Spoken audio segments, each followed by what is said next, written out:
ஸ்ரீமதி ராமானுஜாய நமக. வசுதேவசுதம் தேவம் கம்சச்சானூரமர்த்தனம் தேவகீ பரமானந்தம் கிருஷ்ணம் வந்தே ஜெகத்குரும். நாள்தோறும் பகவத்கீதையில் இப்போ நம்ம பார்த்துட்டு இருக்கிறது புருஷோத்தம யோகம் அப்படின்ற 15வது அத்தியாயம். இதில் இந்த 6வது ஸ்லோகத்தில் தான் நம்ம பகவான் ஆத்மஸ்வரூபத்தினுடைய அதிசயத்தை பற்றி விளக்கிட்டு வந்தார். அதாவது இப்போது உலகத்தில் இருக்கக்கூடிய எந்த பொருளை பார்க்குறதுக்குமே நமக்கு சூரிய வெளிச்சமோ சந்திர வெளிச்சமோ இல்லை குறைஞ்சபட்சம் ஒரு நெருப்பினுடைய வெளிச்சமான தேவைப்படுது, அக்னியனுடைய வெளிச்சமான. ஆனால் இப்போ ஆத்மாவும் அப்படி தான் அப்படின்னு பார்த்தா அப்படி கிடையாது. சூரியனோட வெளிச்சமும் தேவையில்லை, சந்திரனோடதும் தேவையில்லை, ஏன் அவங்க 2 பேரோடது தேவையில்லைங்கும் போது கண்டிப்பாக அக்னியினுடைய பிரகாசமும் தேவையில்லை ஆத்மாவை பிரகாசப்படுத்துறதுக்கு அப்படின்ட்டு. ஏன்னா அப்படிப்பட்டது ஸ்வயம் பிரகாசம் அப்படின்னு சொல்லக்கூடியது ஆத்மா தானே ஒளிவிட்டு கொள்ளும் அப்படின்றது. அப்படிப்பட்ட அந்த உயர்ந்ததான அந்த ஸ்வரூபம் இருக்கக்கூடிய அந்த ஆத்மா என்னுடைய அம்சம்னு புரிஞ்சுக்கோன்ட்டு பகவான் சொல்லி முடிக்கிறாரு. இப்போ அந்த என்னுடைய அம்சம்ன்றது என்ன அப்படின்றது தான் இந்த ஸ்லோகத்தில் நம்ம பார்க்க போகிறோம். அது மட்டும் இல்லை, இப்போ எல்லாமே பகவானுடைய அம்சம் அப்படின்னா அப்போ இந்த பத்த ஜீவாத்மான திரும்ப திரும்ப இந்த பிறவி இருக்கக்கூடிய அந்த ஜீவாத்மா ஏன் இந்த ஒளியோடு இல்லாமல், இந்த ஆத்மாவுக்குன்னு ஒரு ஒளி அப்படி இருக்குன்னு சொல்கிறாங்க இல்லையா, அந்த ஒளியோடு இல்லாமல் கஷ்டப்படணும் அப்படின்றதையும் நம்ம இந்த 7வது ஸ்லோகத்தில் பார்க்க போகிறோம்.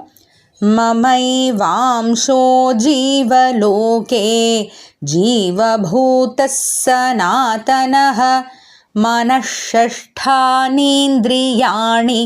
பிரகிருதிஸ்தானி கர்ஷதி.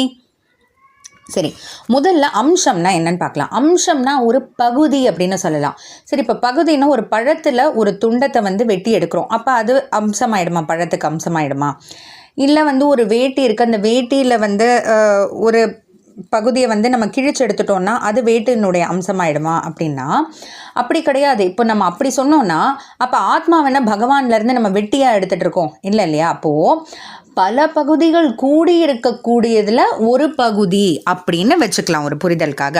அதாவது இப்போ பகவான் பார்த்திங்கன்னா பல ஆத்மாக்கள்லாம் சேர்ந்து இருக்கக்கூடியது தான் பகவானுடைய திருமேனி. ஆனால் பகவான் ஒருவர் தான், அதுக்காக பகவான் பலர் அப்படின்ட்டு இல்லை. அப்போது பல பகுதிகள், அந்த ஆத்மாவை தான் பல பகுதிகள்னு சொல்கிறோம். அப்போ பல பகுதிகள் கூடி இருக்கக்கூடியதுலேருந்து ஒரு பகுதி, அந்த ஆத்மா ஒரு அம்சம் அப்படின்ற அந்த ஒரு புரிதல் தான் இப்போ நம்ம அம்சத்துக்கு இப்போ கொடுத்துருக்கோம்.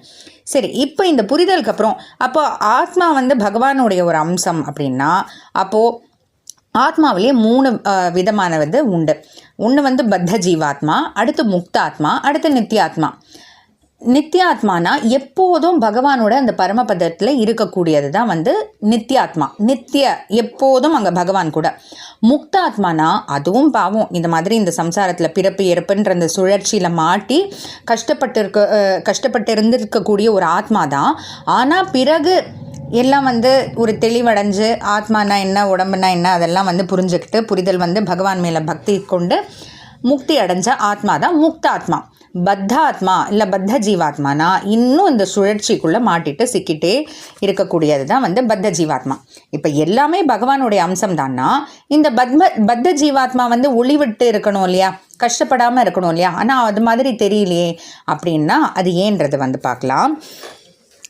பிரகிருதி ஸ்தானினா பிரகிருதி சம்பந்தமான இந்த சரீரத்தில் இந்த உடம்புல இருக்கக்கூடிய மனஹ ஷஷ்டானி இந்திரியாணி, மனதோடு சேர்த்து 5 புலன்கள் நமக்கு தெரியும்.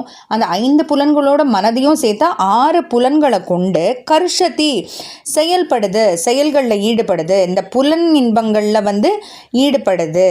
அதனால தான் மமையேவ அம்சாகா, என்னுடைய அம்சங்கள் தான் இந்த பத்த ஜீவாத்மாக்களும். ஜீவபூதக, அதாவது என்னுடைய அம்சங்கள் தான் எது அப்படின்னு பார்த்தீங்கன்னா ஜீவபூதக, கர்மங்கள் அப்படின்ற இந்த கட்டால் கட்டுப்பட்டு இருக்கக்கூடிய ஜீவலோகே சனாதனக, இந்த பத்த பூமியில் எப்போதும் இருக்கக்கூடிய ஆத்மா தான். ஆனால் கர்மங்களை நம் கட்டால் கட்டுப்பட்டு இருக்கிறதுனால தான் அதுவும் பார்த்திங்கன்னா மனதோடு சேர்த்து இந்த 6 புலன்கள் அந்த விஷயங்களில் செயல்படுறதுனாலையும் அந்த புலன் இன்பங்களில் ஈடுபடுறதுனாலையும் தான் அந்த கர்மங்களில் கட்டுப்பட்டிருக்கு. எப்போ அந்த கர்மங்களில் கட்டுப்பட்டிருக்கோ அப்போ அந்த ஒளி முழுசாக வந்து வெளியில் வர முடியாமல் கஷ்டப்பட்டுட்டு இருக்கு அப்படின்னு பகவான் சொல்கிறாரு. இந்த கர்மங்களும் வந்து பகவான் நமக்கு கொடுத்தது கிடையாது, நாமளே சம்பாதிச்சுக்கிட்ட கர்மங்கள் தான். ஒவ்வொரு ஜென்மமும் எடுக்கும்போது பல பாவங்கள் அதெல்லாம் செய்கிறோம் இல்லையா, அதனால நாமளே சம்பாதிச்சுக்கிட்ட அந்த கர்மங்கள்னால கட்டுப்பட்டு இருக்கிறதுனால தான் நம்ம இந்த பத்த ஜீவாத்மா வந்து அந்த ஒளி விடாமல் கஷ்டப்படுது அப்படின்ட்டு பகவான் வந்து சொல்கிறாரு. தொடர்ந்து பார்க்கலாம். ஜெய் ஸ்ரீ கிருஷ்ணா.